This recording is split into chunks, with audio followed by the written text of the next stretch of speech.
Now, what I've experienced in looking at public statements from various universities, and I'm going to use Biola as an example simply because it's the one that I have the most data on, it's the one I've researched the most, is that oftentimes the statements are so general that hardly anybody could disagree with it.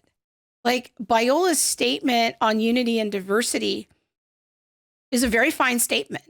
The public statement on their website is biblically sound. It's solid. It's well documented. I can tell that it was written with a level of theological sophistication, and it's a good statement. But my question for you, Joy, is what happens behind the scenes in terms of how these statements are actually implemented? Because what parents won't see is the policies that are built in the name of diversity, equity, and inclusion. Yes, those policies are going to be, they're going to be built. Usually now we've transitioned from our recent student development graduate, and we have now also professionalized the role at our institutions. So that is another difference that is very big in the last few years. Our institutions are hiring usually older African-American men, often from pastoral backgrounds, and they're listening to these people give input and provide perspective on how to carry out these mission statements, these large, broad statements, and give input on what needs to be done to make sure that they're reaching the mission of putting forward justice and loving mercy and those things that come straight out of Scripture. Is it your experience, because this is my experience, and I'm just wondering, this isn't necessarily a question we talked about ahead of time, but I'm curious of your thoughts about it, is that what I find is that schools use these generic public statements, but then you don't have any knowledge of how that filters into how they hire people or what sorts of HR trainings that they make their faculty attend, or what kinds of book clubs they make their faculty, what kinds of books they make their faculty read. Mm-hmm. I was talking recently to a faculty member at a prominent Christian university, and they had all the faculty read Kendi's How to Be an Anti-Racist, not for it's to like, how do we respond to this from a biblical point of view? It is more like, no, this informs our policies, and we want you to understand this. Is that your experience as well and what you've seen? I think it's very common right now for our institutions to be requiring a book related to this topic that all their faculty and administrators will read.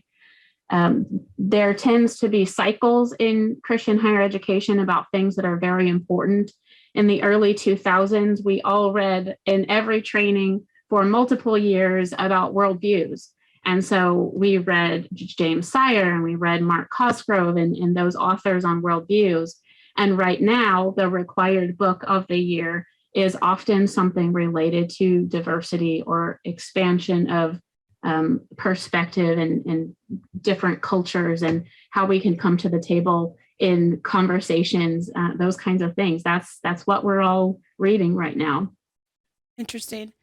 So when we step back and we think about DEI, diversity, equity, and inclusion, from what you've seen, do you see any connection to critical theory or critical race theory? Or are these two separate streams, or are they connected streams? How do you see that?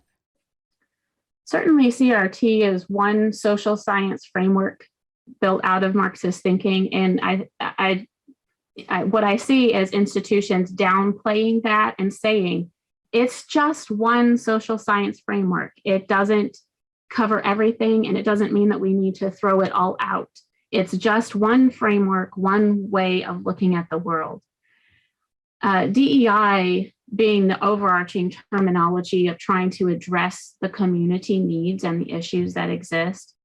It's kind of similar to after the Enron scandal, there was significant push across all the industries on ethics, training in ethics and case studies for applicants and those kinds of things. So it's similar here where this is the big push. This is the big thing that everybody is talking about. But DEI just cannot be the goal on its own.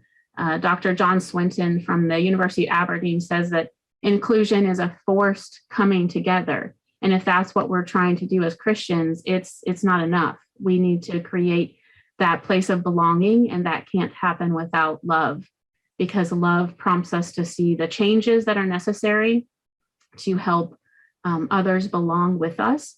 And if belonging is the goal, then that's what we have to be striving for, which is greater and more important than DEI. Just like the Center for Biblical Unity acknowledges that there are issues that need to be addressed and there's personal reflection that needs to get at that sin root. There are things that we need to be discussing in Christian higher education, and these are some ways that it's just happening right now. Yeah, that's really good, because I think that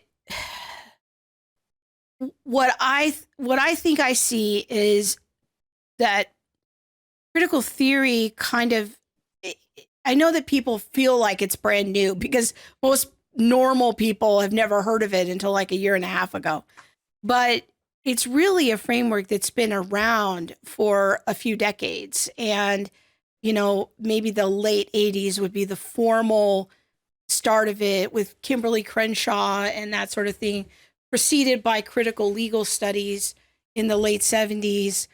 But really, when we think about these ideas, the way I see it is that critical theory and the critical social theories, critical race theory, is kind of the academic framework that stands behind what is now become DEI. It's like if we were to take a step back, this is the unspoken framework that's behind what diversity, equity, and inclusion has become, and especially in higher education, including Christian higher education. And so it's kind of the practical outworking of those principles where DEI creates the value system and it begins to shape the policies.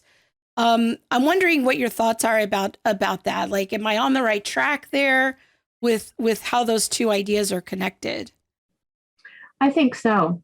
But I do think what Christian higher ed administrators and presidents would say is that you can take the CRT foundation out and put the Bible in there and prop it up on a biblical foundation. They would want to say that it's not related to, it's not propped on CRT, that it is existing on Scripture, the Scripture of loving your neighbor and caring for your neighbor, caring for your community.